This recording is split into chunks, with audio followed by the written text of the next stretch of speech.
Chapter 7, it's about bone tissue.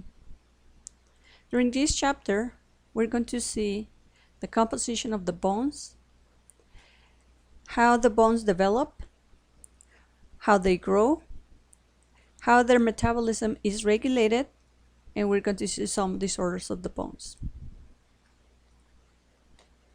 As an introduction, let's look at the components of the skeletal system. So the skeletal system is made out of bones, cartilage, and ligaments. Cartilage will be the main precursor of most bones. And in the adult skeletal system, cartilage forms parts of the protection of the bone, as it covers the joints or bone-to-bone connections that exist within many of our joints. Ligaments, their function is to hold bones together at the joints, and tendons helps to attach muscles into the bones.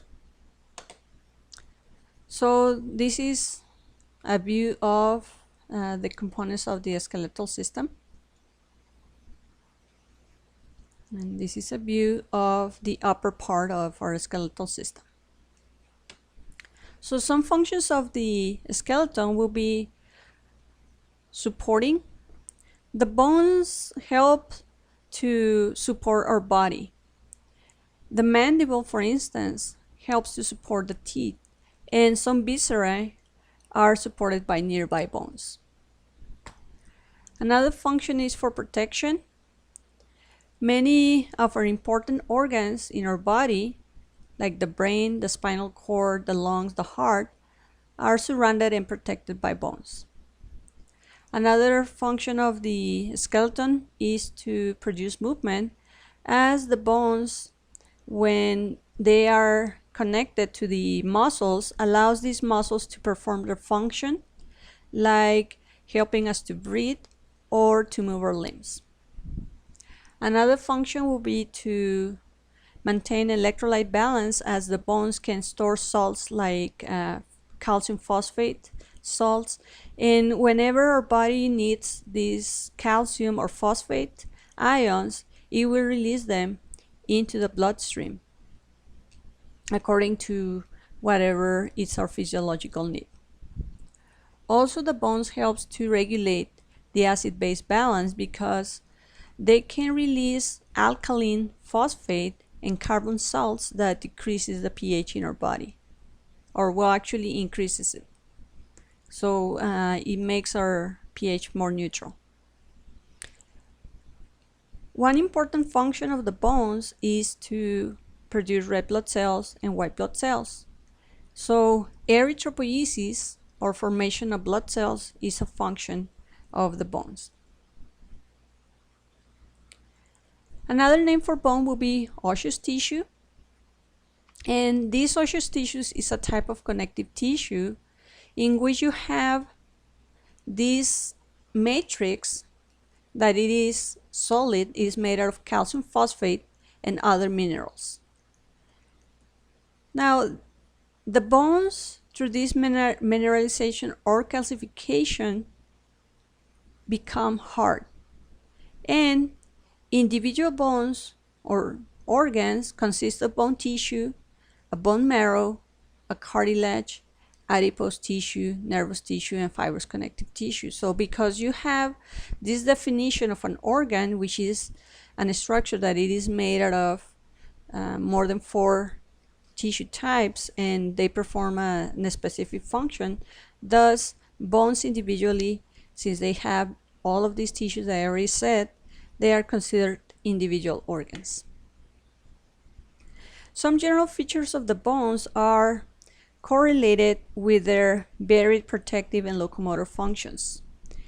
Now, most of the cranial bones that we have in our brain, in our skull, they are thin and curved, but they are called flat bones because they have a very thin structure. And one of the functions of these bones in the skull is to protect soft organs, like in the case of our brain. Long bones, they have a greater length than they are wider. And the function of these long bones is to produce a lever into which the muscles can act so then you can produce movement. Short bones, they have similar lengths and width, and they help to move our different parts of our body equally in multiple directions. Irregular bones are bones that are not classified as long, short, or flat because they have an elaborate shape that doesn't fit into the previous categories.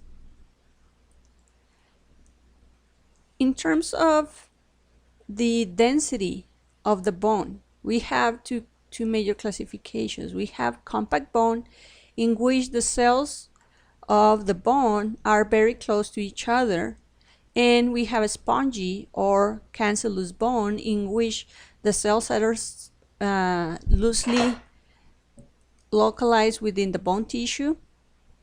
And this spongy bone is usually found in the center of the ends of the long bones, and also they're found in the middle of the flat bones as well as in the middle of the short bones. Now, the bones, the spongy bones, are covered by compact bone for protection. What is the proportion of amount of spongy bone to compact bone that we have? Well, we have in the skeleton 3/4 that is made out of compact bone and 1/4 that it is made out of spongy bone. Some of the features of long bones is that they have a middle portion that it is called the shaft, and this shaft is the main part of the bone that help us to provide leverage. Inside the diaphysis or shaft, we have a cavity that we call medullary or marrow cavity, and it is in here where we have the bone marrow and erythropoiesis, where we produce the cells of our blood. At the end of the long bones, we have epiphysis, and the one that it is closer, in the case of the limbs, the one that is closer to the trunk will be the proximal epiphysis, while the one that is away will be called the distal epiphysis. One of the functions of the epiphysis is to strengthen the joints or connections between the bones, and also help to anchor the ligaments and the tendons so you can have a structural support to the joints. Now, within the long bones at its ends, we have a pad of cartilage, which is hyaline cartilage, that is called the articular cartilage. This articular cartilage helps to prevent direct contact between the different bones that forms a joint and prevent them from eroding or wearing out. So because of this, it will allow the joint to move more freely. Now, within different portions of our bones, we have holes that we call foramina. Through these holes, blood vessels penetrate deeper into the bone tissue to provide nutrients and oxygen. Now, these holes within the bones are called nutrient foramina, and they are very tiny. Outside of the bones, we have a layer of connective tissue that is called periosteum. This layer is subdivided into an outer fibrous layer made out of collagen and an inner osteogenic layer made by bone-forming cells. Now, some of these fibers of the outer fibrous layer of the periosteum runs continuous within the tendons, and some of them, they go deep into the bone, and they are called perforating fibers because they penetrate into the bone matrix. Now, the osteogenic layer, which has the bone-forming cells, they help for producing new calcium salts, deposit new calcium salts so that the bones will grow, and also helps to heal fractures. The inner layer of the bones are called endosteum. Remember, endo means inside, osteum means bone. So this is a thin layer of reticular connective tissue that lines the lumen of the bone, the marrow cavity. And within the endosteum, we also have bone depositing cells, but also we have cells that help to dissolve the osseous tissue so that you can maintain a specific diameter of that marrow cavity. In growing animals and in humans, we have within the long bones a pad of cartilage at the endings, at the epiphyses. This will be called the epiphyseal plate or growth plate. As I said before, this will be a pad of cartilage. Specifically, it's going to be hyaline cartilage, and this pad separates the epiphyses from the diaphyses. And since this is cartilage, it will enable the growth of the bones in length. Now, after we stop growing, this pad of cartilage disappears because we ossified, we calcified this pad of cartilage. And then instead of having an epiphyseal plate, you will have an epiphyseal line. And this will point to the person having an adult bone, and this bone is incapable of growing longitudinally or along its long axis, but still the bone can grow sideways in diameter.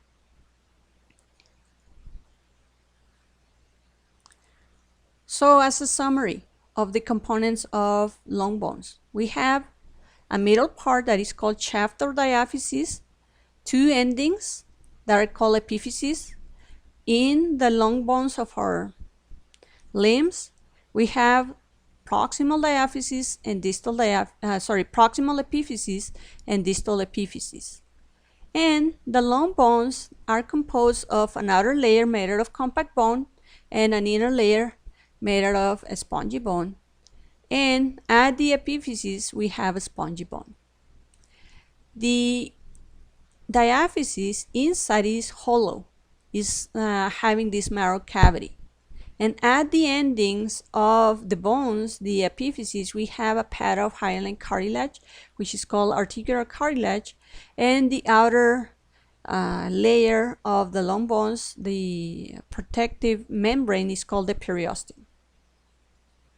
So this figure shows you then the components of a long bone.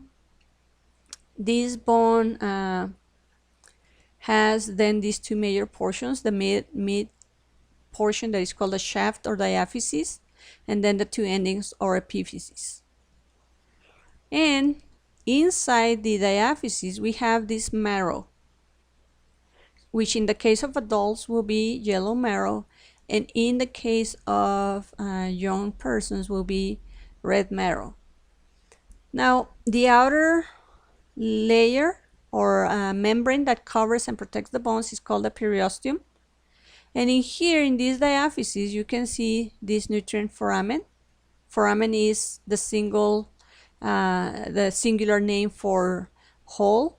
This will be foramina for plural that you can see here. And the endosteum will be here located internally, just next to the marrow cavity.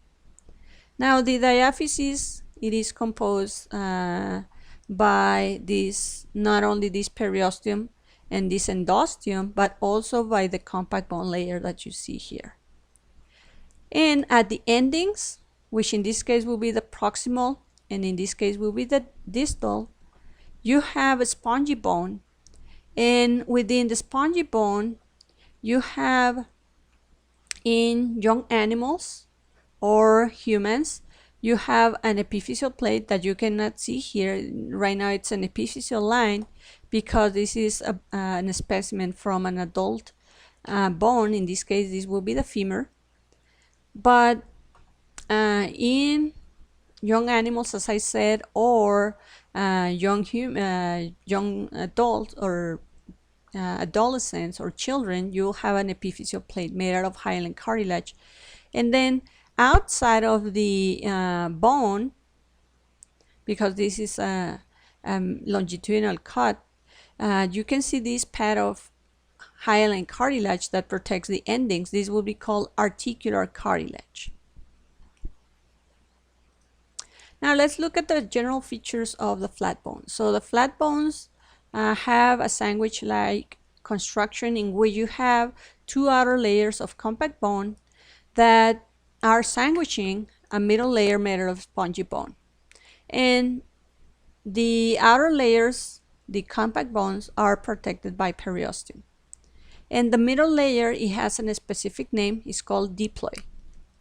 And the diploid helps to absorb shock and helps to maintain a space that it is lined with endosteum. At some point, whenever you hear flat bones, don't think that it's perfectly flat. Like I mentioned a few slides ago, you can have curved bones like the ones that we have in the skull, but these are considered flat because they have two thin layers of compact bone and a middle layer made of spongy bone, or the diploid. And here we have then an example of a flat bone in the skull. So if you magnify this piece here from the skull, you will see these two layers of compact bone, the outer compact bone and the inner compact bone, and then in between you have the diploid, or spongy bone. So now let's look at the microscopic components of the bones. So the bones are made out of cells, fibers, and ground substance. So within the bones we have four types of cells. We have the stem cells that are called osteogenic cells. Then we have the osteoblasts, which are the cells that helps to deposit bone. And then we have the mature cells of the bone that are called the osteocytes. And then we have the cells that helps to remove bone that are called the osteoclasts. So characteristics of the osteogenic cells. So they are found in the endosteum and the inner layer of the periosteum. And they are coming from a tissue in the embryo that is called the mesenchyme. And these osteogenic cells undergo rounds of mitosis, so they multiply continuously to give rise to most other bone cell types like the osteoblasts and then the osteocytes. The osteoblasts are the bone-forming cells, and they are located forming a single layer under the endosteum and also in the inner layer of the periosteum. The function specifically is depositing bone by depositing the organic matrix or collagen fibers, which hardens to form strong bone tissue. So this is one of the key points that we have for our video lecture today, or our video lecture for this chapter. So the osteoblast helps to deposit organic matrix, which are made out of collagen fibers. And then the rest of the key points, I will mention them somewhere along the video lecture. Now, what makes these osteoblasts to deposit bone? Well, when you subject a bone to stress, this will stimulate the stem cells, the osteogenic cells, to multiply rapidly and to increase the number of osteoblasts, because these will deposit more organic matrix, and then this organic matrix will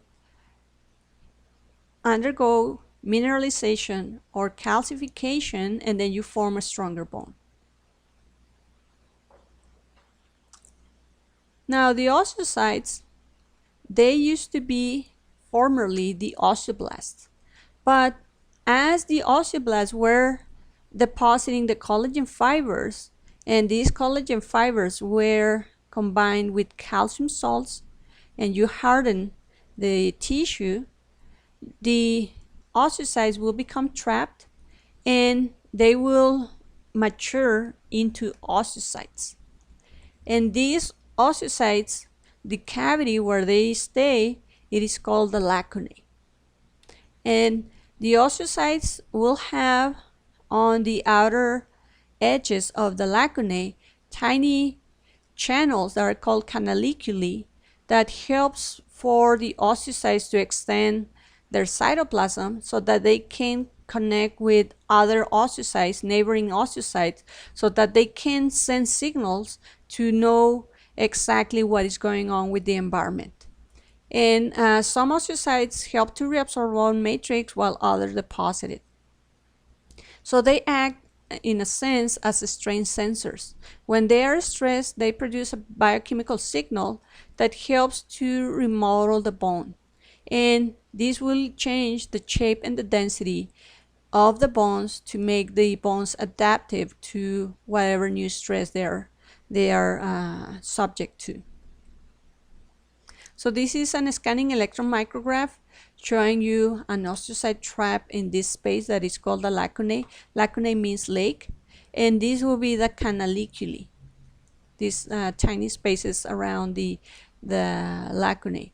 And these will be the extensions of the osteocytes through these canaliculi so that they can sense signals between each other, the neighboring cells, and they can tell what is going on.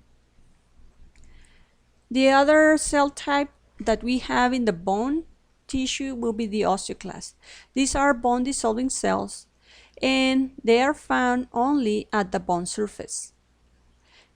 The osteoclasts help to develop, the osteoclasts develop from the bone marrow stem cells that give rise to blood cells.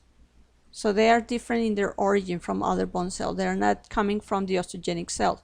So they come from the precursor of the macrophages, which are a type of blood cells. Now, many of these cells that give rise to the osteoclasts, before the osteoclasts develop, they fuse. And they will fuse into a single cell, forming a single cell with multiple nuclei. And these cells will have within the plasma membrane a ruffled border that helps to increase the surface area that faces towards the bone so that they can help to absorb this bone. And then they can release the calcium salts that are found within this surface of the bone. So the osteoclasts will be bone dissolving cells. So these are the different characteristics then between the different types of the bone cells. These will be the osteogenic cells or stem cells that are going to undergo mitosis and then give rise to these osteoblasts. The osteoblasts are much bigger than the osteogenic cells and they have a different shape. They have kind of a cuboidal shape.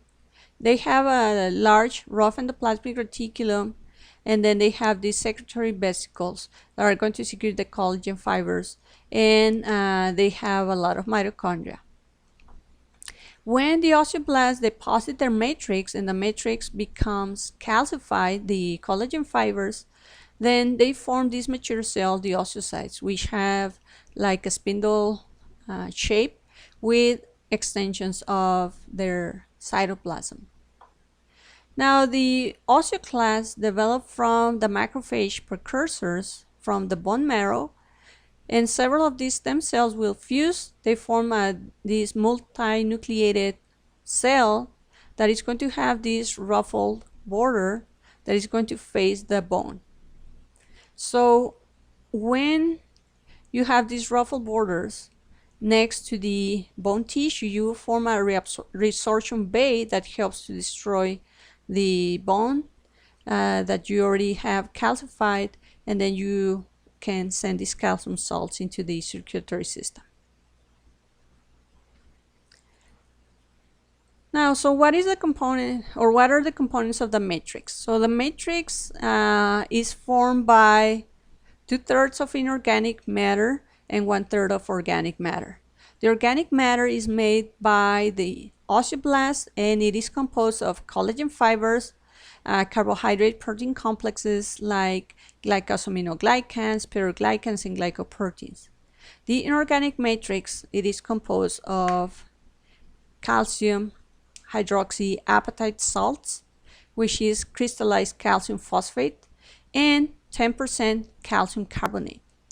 The inorganic matter also can have fluoride salts, sodium, potassium, and magnesium.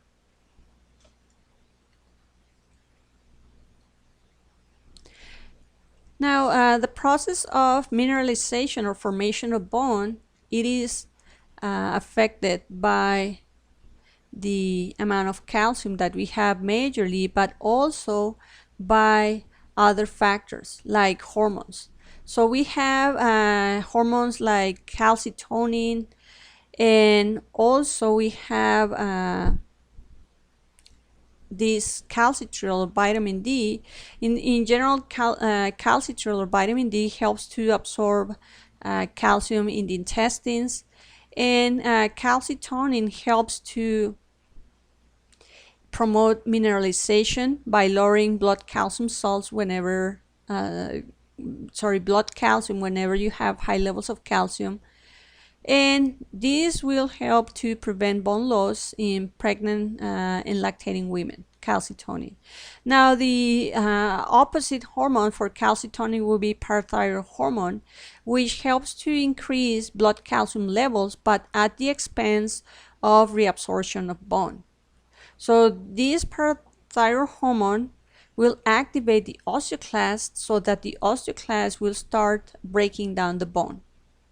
And this PTH or parathyroid hormone will inhibit the excretion of calcium, because sometimes when a person doesn't ingest enough calcium in their diet, you have a storage of calcium within your bones, and then you use this parathyroid to bring calcium from your bones, from the storage, and at some point you don't want to lose that in your urine. That's why you prevent the calcium salts to be excreted through the urine.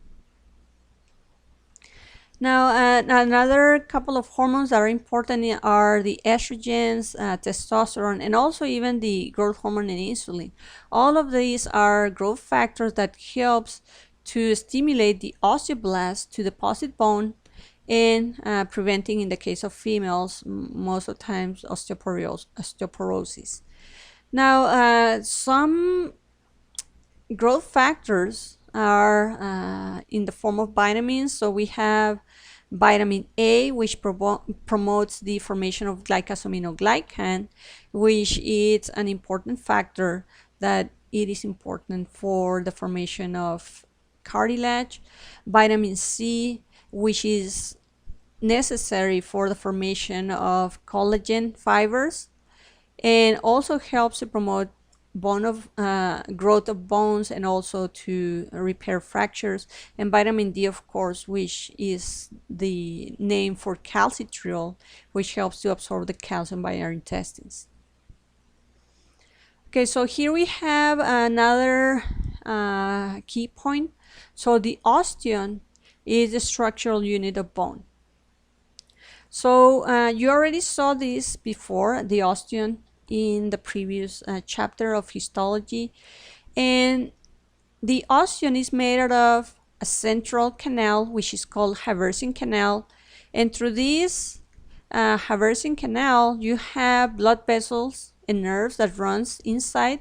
And then you have these onion-like rings of lamellae, which are layers of calcified matrix. And then these Haversian canals have perforating canals, which are transverse or diagonal passageways in through which branches of this central artery goes through these perforating canals to provide blood supply to these surrounding tissues. Now, these will be the concentric lamellae that surrounds the central canal. We also have another type of lamellae that connects different osteons that is called the interstitial laminae, that helps to fill these irregular regions between the osteons, because of course, since you have this circular structure, it's called the osteon, you will have some empty or some gaps there to fill. Okay, so this is then how the tissue looks like at the microscopic level. So you have this is the osteon, the structural unit. So you have this central canal. You cannot see here the perforating canals, but they are located like going in radial manner out from the central canal. And then these concentric layers of calcified matrix that look like onion rings, this will be the concentric lamellae. And then here at the edges, you have the interstitial lamellae. Now, within these concentric rings of calcified matrix, you have the lacunae, which are this, and these lacunae have the osteoblasts, the bone depositing cells.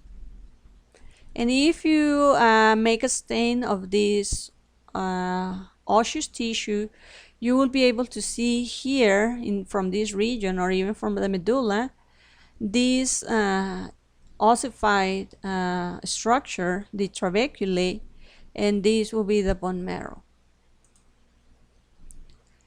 This is a longitudinal view of the bone, and the telescoping out of an osteon, so you can see the circumferential layers of lamellae. So this is the central canal in here with the blood vessels and nerves. The artery will be in red color, the vein in blue color, and the yellow for the nerves. And these will be the circumferential lamellae that has collagen fibers that runs in different directions to absorb shock or forces in different directions and distribute it evenly.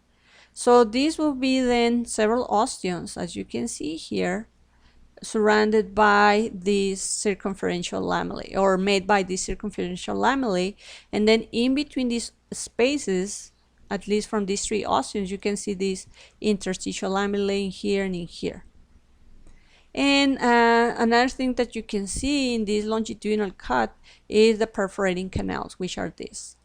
So the arteries and the blood vessel, or the nerves, and then the veins can go from the central canal into different areas to provide oxygen and nutrients to these osteocytes. And this is the periosteum in here. And if you pull the periosteum from the layer of compact bone, this is the structure of a compact bone, by the way, then you can see these perforating fibers, which are fibers that goes deep here into the interstitial lamellae from the surface of the bone to keep this membrane, the periosteum, attached into the surface of the bone. Now let's look at the microscopic characteristics of the spongy bone. So the spongy bone, it's bone. It's located majorly at the epiphysis, and this bone, it is covered with endosteum. And the bone sends these elongated structures in an irregular manner. They're not really well organized, and these slivers of bone will be called the spicules. And then within the spongy bone, you also have thin plates of bone that are called the trabeculae, which are also disorganized. And the spaces of the spongy bone will be filled with the red bone marrow. Now, one difference between the spongy bone and the compact bone is that the spongy bone has less osteons and no central canals. And all the osteocytes will be close to the bone marrow. One of the functions of the spongy bone is to provide strength with minimal weight, and the trabecula will develop along the bone lines of stress. So this is the microscopic view of the spongy bone at low magnification. So in here we have the periosteum, and then this will be the marrow cavity, all these, and these parts in blue color, this will be the trabeculae.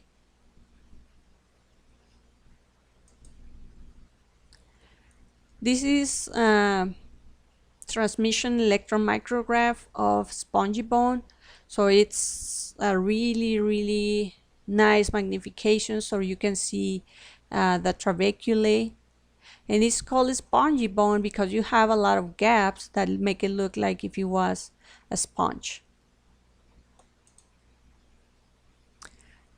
And then all these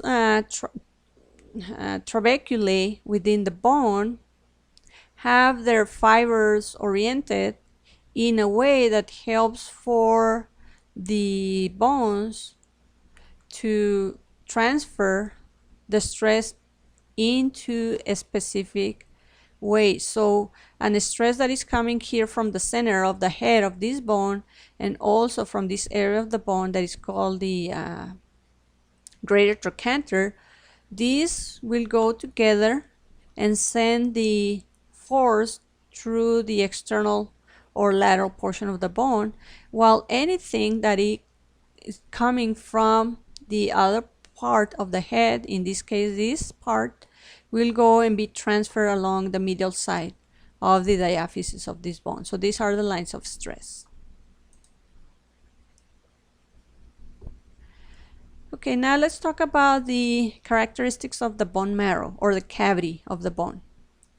So within the bone marrow, or the cavity of the bones, we have soft tissue, and we have small spaces of spongy bone.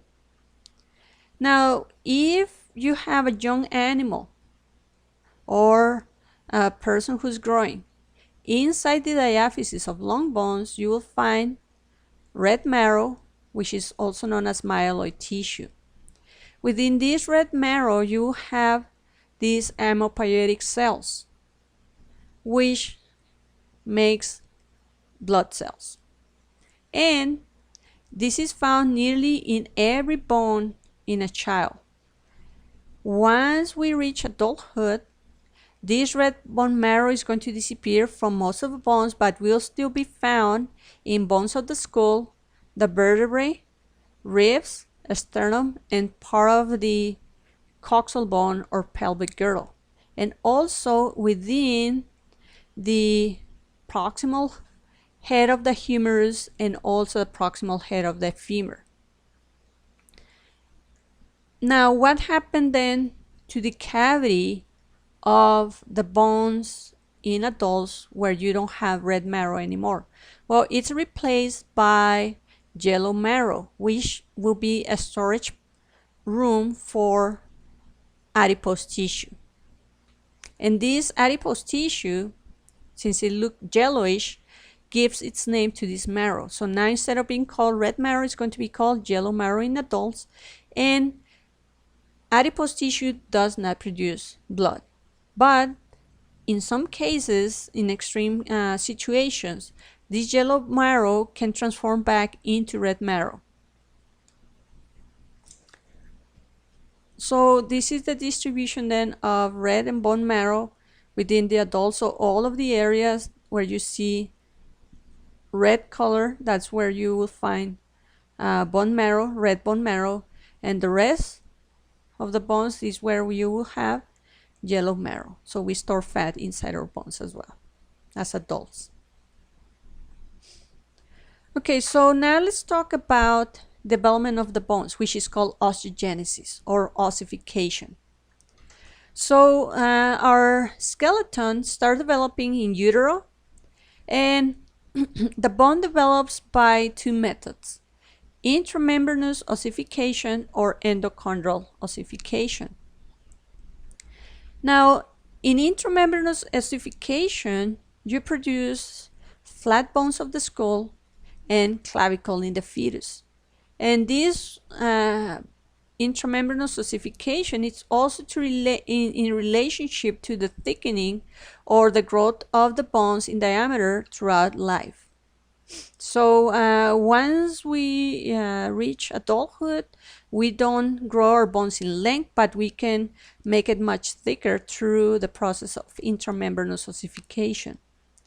Now, endochondral ossification forms most of our bones in our body, and it uses a model of cartilage, hyaline cartilage. So most of our fetal skeleton is made out of hyaline cartilage. Now, in the process of intramembranous ossification, you will have this connective tissue in the embryo that is called the mesenchyme. And you have here a greater magnification of what the mesenchyme looks like. So it has these mesenchymal cells and this matrix. And when you have intramembranous ossification, one thing that is going to happen is that next to blood vessels within the mesenchyme, you will have the formation of a layer of osteoblasts, like the ones that you can see here. And these osteoblasts will absorb oxygen and nutrients and growth factors from these blood vessels. As they're doing this, they're going to deposit collagen fibers that are called the osteocyte tissue, this tissue in blue that you can see here. And then in the next step of intramembranous ossification, this osteocyte tissue starts becoming calcified and it starts trapping these previously called mesenchymal cells that now are going to be called the osteocytes. And then this calcified matrix is going to be called the bone trabecula. And you start forming marrow spaces. As time passes by in intramembranous ossification, you will form a pattern of bone that looks like honeycomb, and in the outer edges of this tissue you form periosteums that it is surrounded by the mesenchyme. And as time passes by, you will have more and more ossification inside this layer of spongy bone, and then you have less blood vessels or less marrow spaces. And then your layer of compact bone becomes much thicker, and the spongy bone becomes much thinner, and the periosteum still surrounds and protects the compact bone, and it is separating the mesenchymal cells from the developing bone. So this is a microscopic view of the intramembranous ossification. So basically you form a membrane, and this membrane is made out of this osseous tissue, this bone, which is made out of osteoblasts and osteocytes. And then you have these osteoblasts which will keep depositing more collagen fibers. You keep calcifying more these collagen fibers. Then you trap these cells, the osteoblasts, and then they become the osteocytes. And of course you have your protective periosteum layer, which is a fibrous layer. Now in endochondral ossification, as I mentioned before, you have a model of hyaline cartilage. And this model in the embryo is called early cartilage model. So the membrane that covers this early cartilage model of hyaline cartilage is called the perichondrium. And in the middle of this cartilage model, you start developing some cells that are becoming enlarged, the chondrocytes. So the cells of the hyaline cartilage or any other cartilage are called the chondrocytes. And these cells become enlarging because they receive a growth factor. And then this growth factor is not going to only make these chondrocytes to enlarge, but also is going to attract the formation or the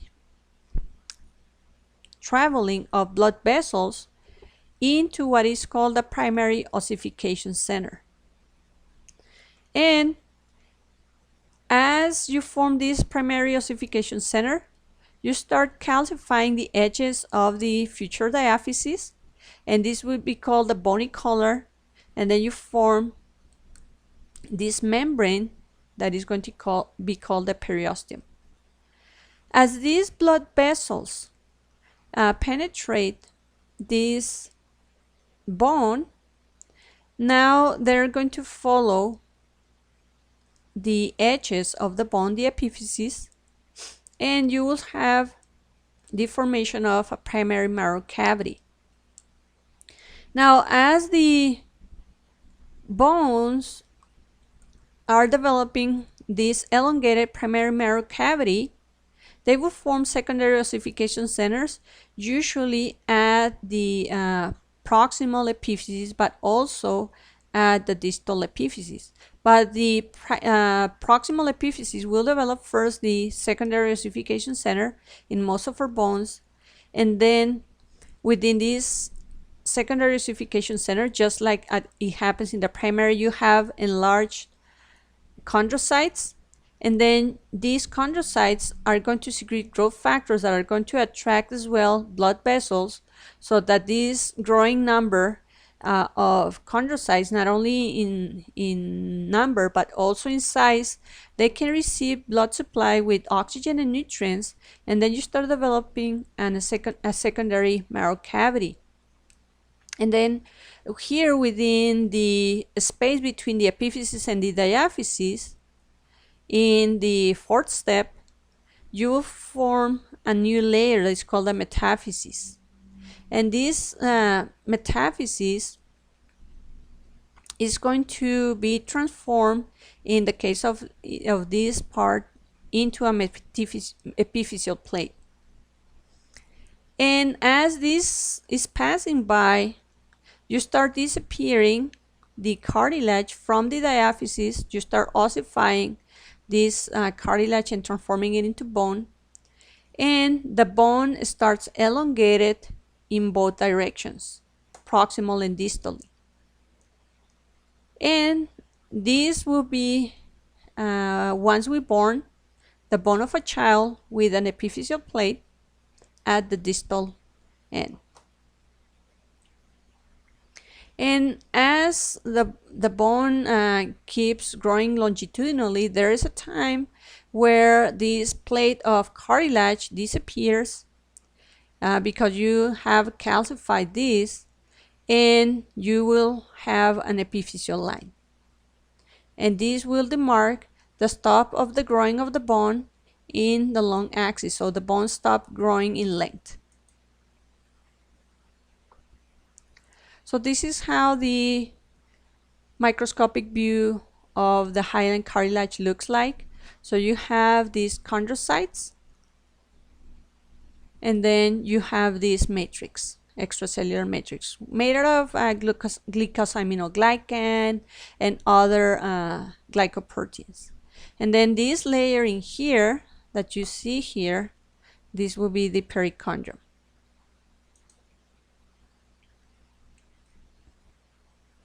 So what happens then during endochondral ossification? The epiphysis filled with spongy bone, and the cartilage will be limited only to the articular cartilage that covers the endings of the bone at its joint surface, and you will have a thin wall of cartilage separating the primary and secondary marrow cavities, which is called the epiphyseal plate, that persists through childhood and adolescence and serves as a growth zone for bone elongation. Okay, so before we move into the next slide, let me tell you the key points for this lecture. So, what cells deposit the organic component or collagen fibers, which forms the bone's organic matrix? Will be the osteoblast. The next key point will be what is the name and function of the structural unit of the bone. The name of the structural unit is the osteon, and the function is to form bone. Next key point, what type of cartilage is found at the articular cartilage? Will be hyaline cartilage, just what I said before. And then what vitamin, this is the next key point, what vitamin is needed to absorb calcium in the digestive tract? Vitamin D3. The last key point for this chapter, what is the true meaning of having an epiphyseal line in long bones? It means that the bone cannot grow in length, but still can grow in width. And that's what happens, guys, when we reach adulthood. Many of our times, we might not like it or not, but our bones become thicker.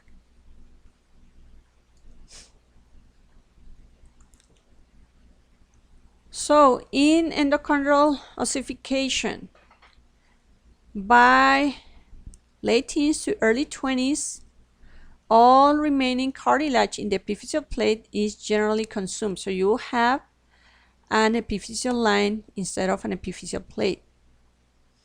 And the primary and the secondary marrow will form a single cavity.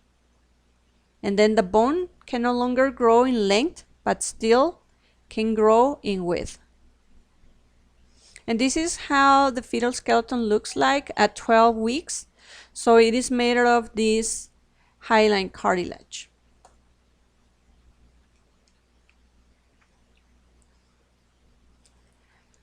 As we are growing, the ossification continues throughout life, and our bones continuously remodel. So there is no static phase in the bones. They are constantly depositing calcium and releasing calcium and keeps on going.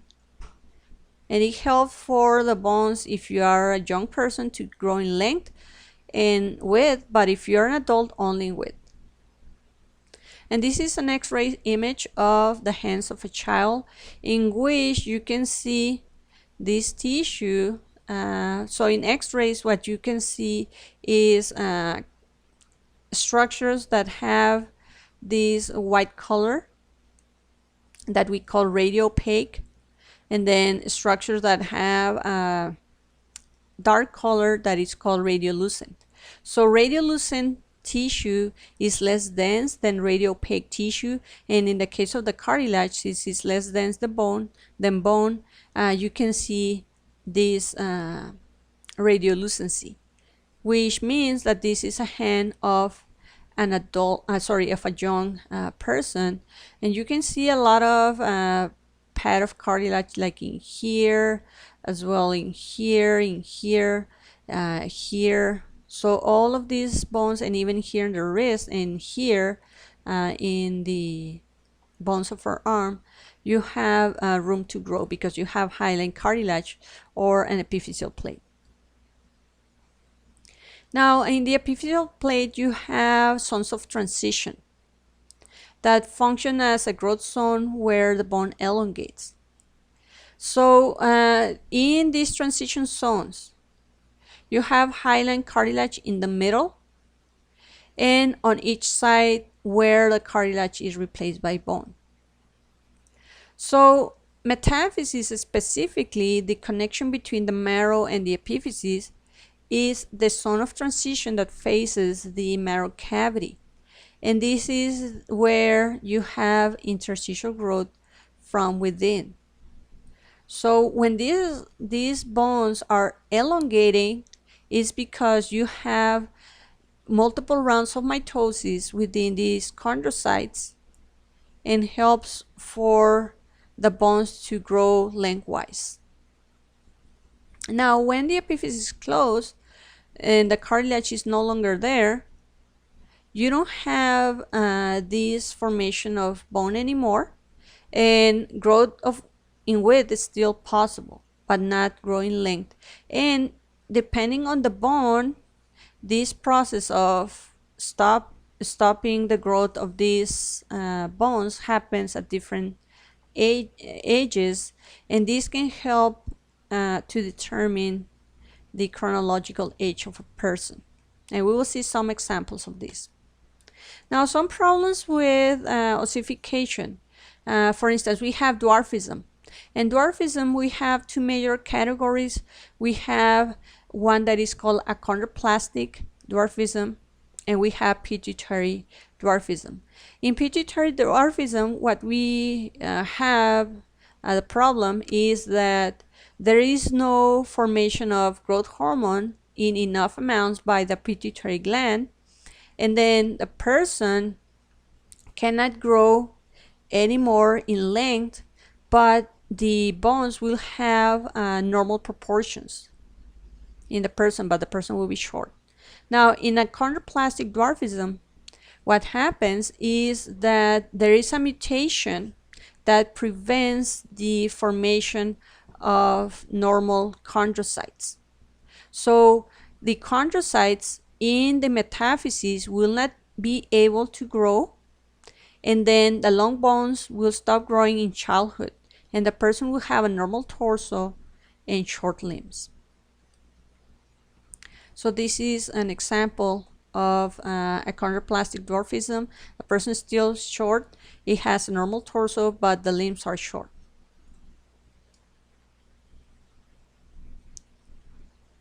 Okay, so why our bones become wider and thickened? Because we deposit bone at the surface. This is called appositional growth. So you increase then the diameter of the bones, and this process again happens through intramembranous ossification. And specifically at the microscopic level, the osteoblasts in the inner periosteum layer will start depositing osseo tissue, and as they are depositing this osseo tissue, they become trapped, and then they become osteocytes. And they will help also in laying down matrix in layers that are parallel to the surface, forming more circumferential lamellae. So the osteons become, or the structural units become much wider. And the osteoclast on the endosteum side, inside the bone, will become active too. So they have to prevent the bone marrow cavity to close because you are only depositing bone. So they're chewing up bone inside the osteoclast, while the osteoblasts outside in the periosteum start depositing bone. So as I mentioned before, the bones are not static. They're constantly remodeling, and this helps for maintenance of growth and metabolism of the bone. And this will exert a profound influence over the rest of the body by exchanging minerals with our body fluids. Now, if someone has a problem in the equilibrium of calcium or homeostasis, the skeleton disrupts the function of other organ systems. Why? Because many cells in our body depends on calcium to function, like the neurons in our body, in our central nervous system or the peripheral nervous system, and also our muscles, especially the heart. A heart is beating 24/7. So the heart needs these calcium salts in order to contract so it can propel the blood. So then if you have problem with the osseous tissue, other organs can have problems too. Now let's talk about the homeostasis of calcium. And the homeostasis of calcium regularly is linked to the homeostasis of phosphate. But phosphate at some point is not as much as regulated as calcium. Now phosphate, it is found in macromolecules like DNA, RNA, and also in adenosine triphosphate. That's why it's called ATP. And also it forms complexes with lipids that we have in the plasma membrane. That's why it's are called phospholipids, and also forms carbonate salts that act as a buffer. Now, calcium specifically is needed, as I mentioned before, for the functioning of cells like muscular cells or neuronal cells, because these are excitable cells that needs to contract or to communicate in the case of the neurons. Now, calcium is also a factor for blood clotting and also is necessary for exocytosis because many of the vesicles in the cells can only be extruded under the presence of calcium. And whenever we start talking about the neurophysiology, you will see that again. Now, calcium salts in excess are deposited into the skeleton, and then they are withdrawn when they are needed for other purposes. How much calcium do we have in our body? Well, we have 1,100 grams or 1.1 kilograms, and 99% of this amount is found in the bones, and most they combine with other ions forming hydroxyapatite salts, and also they can form this calcium carbonate. And this remodeling is so important of depositing calcium salts and releasing it into the bloodstream that around 18% of the skeletal calcium is exchanged with the blood each year. If you measure the concentration of calcium in our blood plasma, it has to be somewhere around between 9.2 to 10.4 milligrams per deciliter. And 45% of the calcium can cross the capillary walls and affect other tissues, and it will rest in reserve bound to plasma proteins. When you have low levels of calcium, this is known as hypocalcemia. Many of the cases will be because the person cannot absorb it because it doesn't take enough vitamin D, or the person might have diarrhea, it might have tumors in the thyroid gland that activates the parathyroid glands, or the person doesn't ingest enough calcium in its diet. And when a female is pregnant or is lactating, or when a child is growing, it needs more amounts of calcium. But if they don't take the right amount of calcium, then they will have a risk of having hypocalcemia. Now, hypocalcemia is manifested by muscle spasms that are called tetany, or the central nervous system becomes very excitable, and if the person has a spasm in their larynx, the voice box, the person may be suffocated. Now, the other extreme of calcium homeostasis will be hypercalcemia, in which you have excess of calcium, and in this case it will make your ion channels that you have less responsive, and you have less excitability of your nerve and muscle cells. This can cause emotional disturbances, muscle weakness, because this affects these channels, and also you have sluggish reflexes and cardiac arrest, and hypercalcemia fortunately rarely occurs. So how do you maintain normal levels of calcium?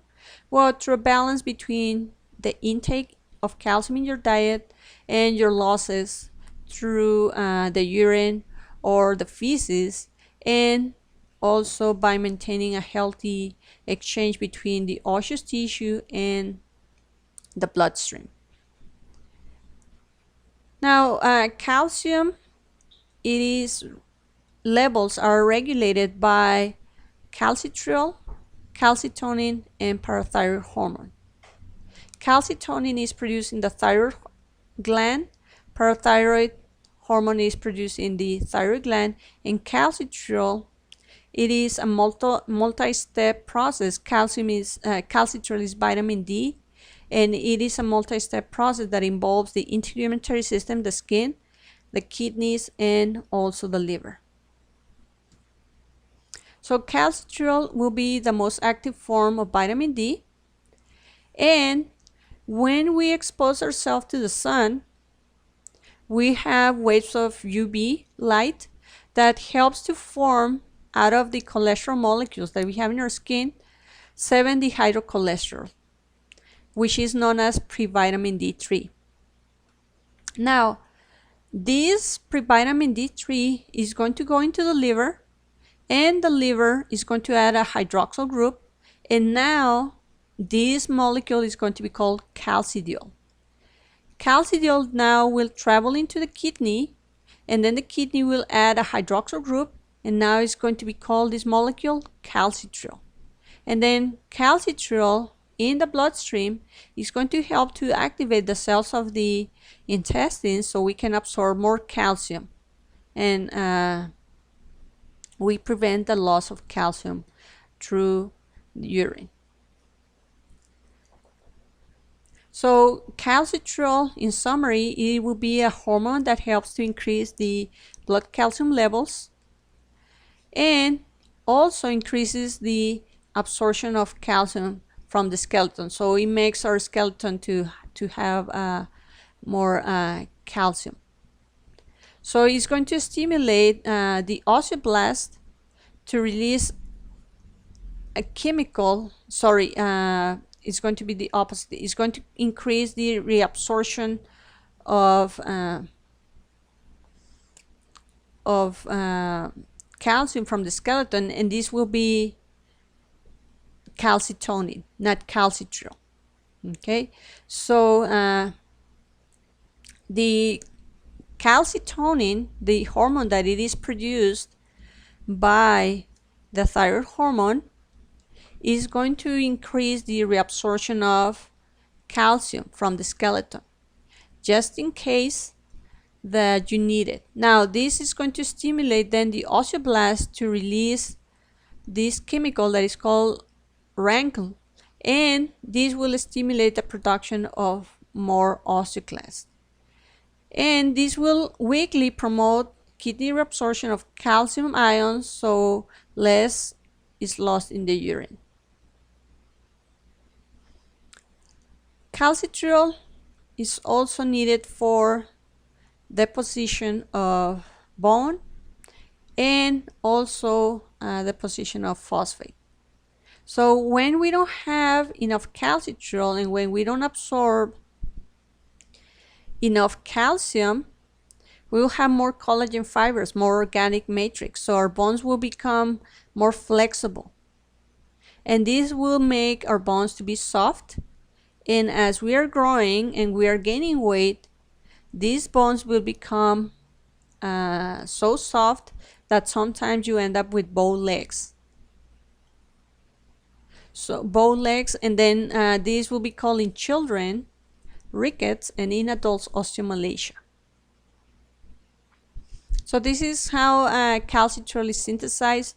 So the hydrocholesterol from the skin will travel into the kidneys, which will add a hydroxyl group, and then it will form calcidiol, and then this calcidiol will go into the kidneys, first into the liver and then into kidneys, and then the kidneys will add another group of hydroxyl, and then you have calcitriol, which helps to absorb calcium and phosphate from the intestines. Then you reduce the secretion of calcium by your urine, and then you have bone reabsorption. So they have to be a balance then of calcium. So when you have a normal calcium intake according to your needs, which in adults is regularly like 1,000 milligrams or 1 gram per day, then you will absorb as many as you need, and the rest you will lose it through the feces or through the urine. And the point is to maintain between 9.2 to 10.4 milligrams per deciliter through absorption of calcium with the aid of calcitriol by the digestive tract, and then depositing this calcium into the bone by the aid of calcitonin.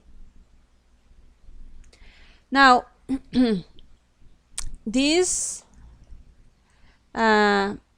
calcitriol together with PTH will help the reabsorption of calcium by the osteoclast. So PTH, the function is to increase calcium levels when calcium levels goes low.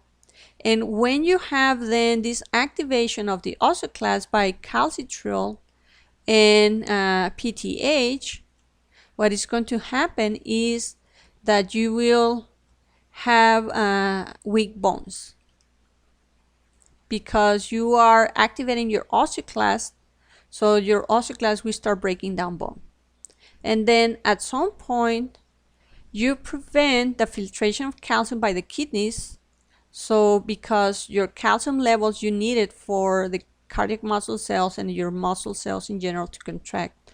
So you maintain then a source of calcium by using your storage, mainly by the bones. So specifically calcitonin, the hormone, it is secreted by the thyroid gland, but by the C cells or clear cells of the thyroid gland when you ingest a lot of calcium, or if you have high levels of calcium in your blood. Calcitonin then will lower your blood calcium concentration by two manners. First one will be by inhibiting the osteoclast, so you don't increase more the already high concentration of calcium if you have hypercalcemia. And then this will stimulate your osteoblasts to deposit calcium into the bone.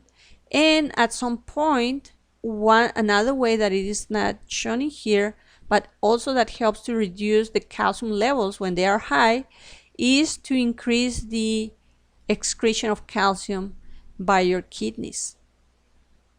And calcitonin is very important in children because since children are growing, you need to deposit this calcium into the bones so that the bones become stronger and they grow more. But in the adults, this effect is weak, and the osteoclasts become more active in children due to faster remodeling than in adults. So in females, if they're pregnant or they're lactating, you may inhibit bone loss through the action of calcitonin. Now, PTH, it is produced by the Schiff cells in the parathyroid gland, and this gland is located behind the thyroid gland, so it's posterior to the thyroid gland. And PTH is released when you have hypocalcemia because you haven't ingested your calcium, and you might have as well an increased demand of calcium. So when PTH then is released, it will help to increase calcium levels by four mechanisms. It can stimulate the osteoblasts to secrete this chemical, the racnol, and this one will increase the osteoclast population and bone reabsorption. So this will help to break down the bone. Now, the other way of how parathyroid hormone increases the calcium is by promoting, of course, the reabsorption of calcium by the kidneys, so you lose less calcium by urinating. Another way of PTH increasing the calcium levels is by promoting the conversion of calcitriol into its active form, so your intestines can absorb more calcium. And what it does as well is that it inhibits the synthesis of collagen by the osteoblasts, which will be a factor that promotes the depositing of calcium within bone. So indirectly, it inhibits or prevents the depositing of calcium of bone by preventing the formation of collagen within the bones.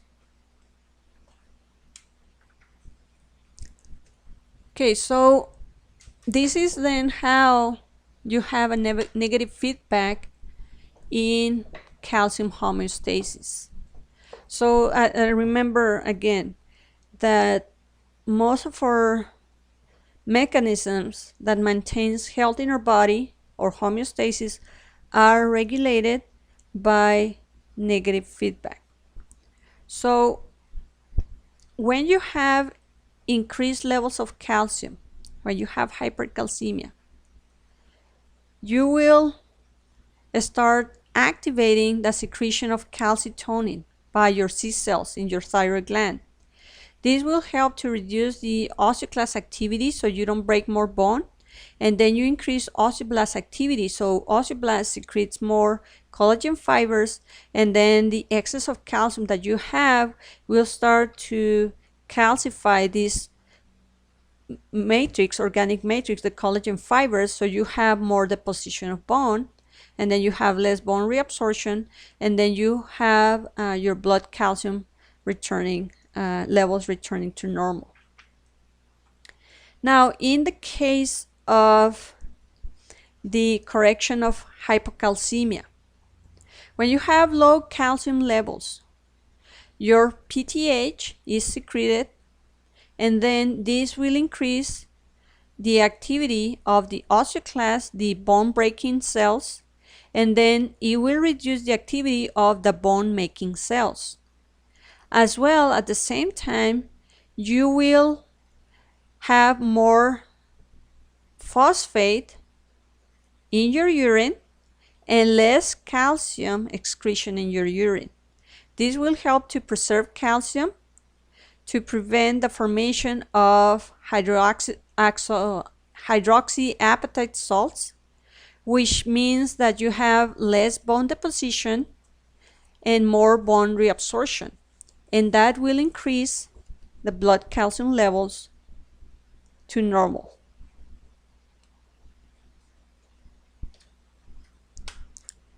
Now let's see about the repair of fractures.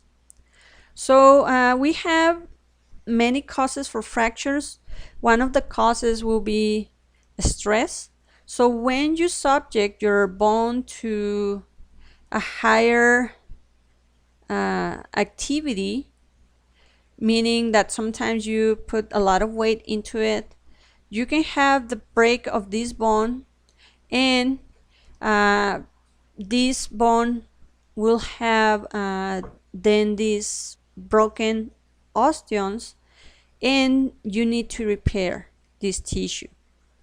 Now, sometimes this can happen, these stress fractures, because you have osteoporosis, and minimal stress can break your bones, or you might fall even if you have strong bones, and then the physical injury is so great that you break your bones. In other cases, you can have pathological fracture in which your bone is weak by a disease, like in the case of cancer in the bones. And this is usually caused by a stress that will not break a healthy bone.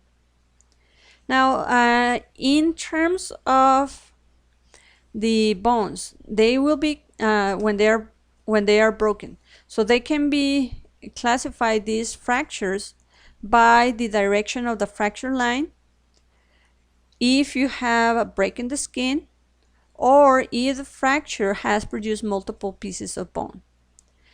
Now, sometimes you can have transverse fractures in which the short axis of the bone is broken.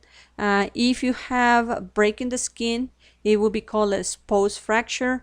Or if your bone has been broken into several pieces, it's called comminuted, especially if you have 3 or more pieces. Now, the pieces of the bone as well can be moved out of alignment or not. When the bones pieces are not moved out of alignment, this will be a non-displaced fracture. And in the case of here, where you see these pieces, the proximal and the distal, are out of alignment, so this is called displaced. So this is a double fracture actually in the ankle area. So you have a break in the tibia and also in the fibula, as you can see here. So this is the tibia and this is the fibula. This is called Potts fracture, P-O-T-T-S. And then in here you have a comminuted fracture of the leg bones, in which instead of having only two pieces in a single bone, you have three pieces. Like this is one, this is another one, and this is another one. So at least here you have three pieces, and it seems like here for the fibula as well. And then a common fracture that happens in the forearm of children is called the green stick, in which you have a lot of flexibility in the bones, and they don't move so much out of alignment, and they heal pretty easily.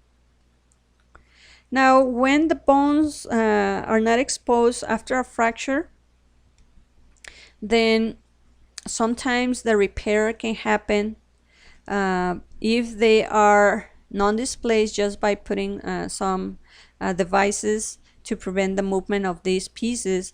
But sometimes when they are displaced, you have to align them with pins or screws, and this is called an open reduction.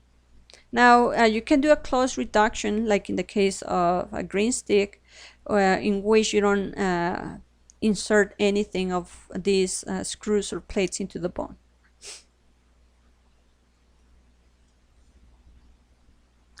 So for the healing of the fractures, so the first step in the healing of the fractures, in this case this will be a transverse fracture. You have the formation of a collection of blood, which is called hematoma. And then this hematoma, what it's going to do is going to bring oxygen and nutrients to the osteocytes that are on the edges of the fracture. And these osteocytes, or the osteogenic cells, are going to become stimulated by these growth factors and these nutrients, so they start undergoing mitosis. And as they are undergoing mitosis, they will form collagen fibers here in the line of fracture, and also outside of the compact bone, in this case of a long bone, and they will form this pad of tissue that is called a soft callus. In the soft callus, you also have depositing of collagen by fibroblasts. And these fibroblasts will be located in this tissue that we call the granulation tissue. Now, this soft callus is going to be replaced with time into a hard callus, and other osteogenic cells will differentiate into osteoblasts, and the osteoblasts will become very active, depositing collagen fibers. And then you have calcification of this tissue, these newly deposited collagen fibers, and then this tissue is going to be much stronger than the soft callus, so you call it a hard callus. So the hard callus is cemented to dead bone around the injury site and will act as a temporary splint in the broken bone. So it will help to piece the two endings of the fracture together, in an essence. And it will take like around 4 to 6 weeks to form a hard callus. Now, after you have formed a strong connection between the two pieces, you start, which lasts between 3 to 4 months, you will have the osteoclast dissolving the small fragments of the broken bone, and the osteoblast will deposit a spongy bone to bridge the gap between the broken ends. And then this spongy bone will become compact bone, and then you can have this remodeling by converting the hard callus into compact bone. And sometimes this process, you can still see it visible in the bones by x-rays, because you see a thickening in an area of a bone where it shouldn't be. So what is a close reduction? So it's the alignment of two fragments of bone that are manipulated into normal positions without surgery, while open reduction will involve surgery and the use of devices like plates, screws, or pins. And then a cast is usually used, no matter if it's a closed or open reduction, to prevent the movement of the bones to help to stabilize the fracture and help in the healing process. Now, some fractures are treated, like in the case of children in the femur, by traction, which helps to align the bone fragments by overriding the force of a strong thigh muscles, because the thigh muscles will be at some point preventing the alignment. So that's why you need to use a traction. Now, in adults, when they break the hip, what it means is that you are breaking actually the femur, the leg bone, sorry, the thigh bone. And in this case, the adults are usually pinned, and early walking is encouraged depending on the age of the person and the condition, of course. But the fractures in adults takes more than 2 months to heal, and sometimes they may be treated with some stimulation, electrical stimulation, to suppress the effects of the parathyroid hormone, which is to prevent the depositing of the bone.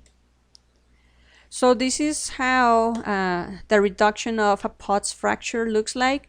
So this is the anterior view of a fracture. So this is the tibia, this is the fibula, and they have put a plate and screws just to align the pieces and prevent them from moving. Other bone disorders that can occur will be osteoporosis, which is the most common bone disease, by the way.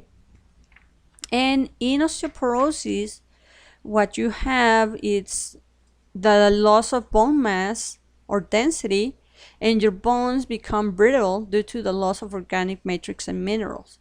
This, of course, will affect more spongy bone, because this is the most metabolically active bone, and because someone has weak bones or porous bones, the person is much easier to have a pathological fracture, especially of the femur, the wrist, or the vertebral column. And another bone disorder is kyphosis, as caused by osteoporosis, which is called the widow's hump, because you're having loose you lose bone density in your vertebrae, which not only reduces your height but the strength of strong vertebrae, and then the person cannot hold really well the weight of the neck and the head, and they tend to move those anteriorly, and that produces the kyphosis or widow's hump. Now, some of the complications of osteoporosis is loss of mobility, and this loss of mobility can lead to lack of good functioning of the lungs, hypoventilation, which can lead to easier infections like pneumonia or even sometimes thrombosis. So things that it can be done to prevent osteoporosis, first, of course, in females who are young, to have, of course, a good diet, but also to do exercise. And once we reach puberty, we start producing estrogens, which helps, since it's a growth factor, to maintain this osteocyte or this osteoblast active, and it helps to prevent weak bones. Now, after menopause, we have less estrogen. So females, we are at greater risk of having osteoporosis.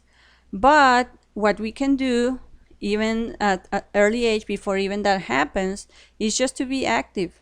Sometimes people don't get the idea of being active. They believe that they have to run every day and do strenuous exercise. No, even minimum exercise like walking or even doing activities at home, it helps to prevent osteoporosis, because you are subjecting your bones to stress, and this activates your osteoblasts, and then that strengthens the bone. So sometimes we can lose as much bone mass as 30%, and some of the risk factors for osteoporosis are the race, age, gender. If someone smokes, it has increased risk. Diabetes, diets that are poor in calcium, protein, vitamin C and D, and also diets that are rich in caffeine beverages or products. So treatments for osteoporosis is estrogen replacement therapy in the case of females, which helps to slow the bone reabsorption. But these estrogen replacement therapies can have associated risks, like a female will be more likely to have breast cancer, ovarian cancer, a stroke, or a heart disease. And you can use also drugs like Fosamax or Actonel that helps to destroy the osteoclast. And PTH slows bone loss if it's given as a daily injection. And Forteo, it's a drug that is a derivative of PTH, which increases bone density by 10% in 1 year, which it doesn't sound that it is much, but it's very good. And the problem with Forteo is that it can promote bone cancer, so the use is limited to 2 years. So as a summary for osteoporosis treatment, the best treatment is prevention by having exercise, a good bone, building diet between the ages 25 to 40, but even before. So this is how osteoporosis looks like with an scanning electron micrograph. So I don't know if you remember that slide where we have the trabeculae in the microscopic view, and you don't have these big gaps. So these are definitely big gaps that weakens our bones, and this is a stress fracture of the lumbar vertebrae, the ones that carries more weight, just because these are weak bones. Okay, so this is all for this chapter. Hope you enjoyed it, and then if you have any questions, just email me. Have a good day or have a good night. Bye-bye.